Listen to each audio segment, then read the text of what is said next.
আর কিছুক্ষণ চলে যাব। এই যে আমার ছেলে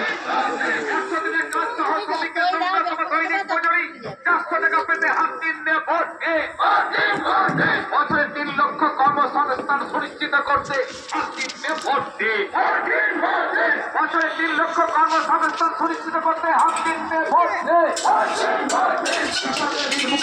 করতে রাহুল গান্ধীর আশ্বস্ত করতে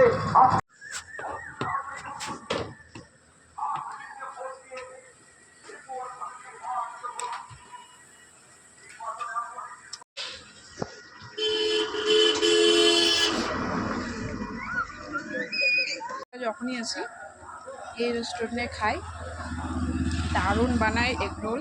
একটা খেলে রাত্রের খাবার খেতে হবে না, এত সুন্দর বানায়। এটা হচ্ছে সাগরদিঘি রেলগেটে।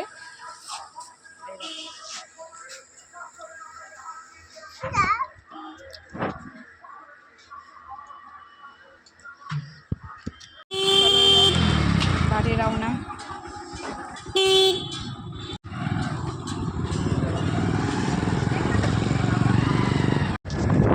ছেলে সামনে বসে আছে আর আমি পিছনে বসে আছি। আর এইটা আমাদের বোধহয় বিএড কলেজ।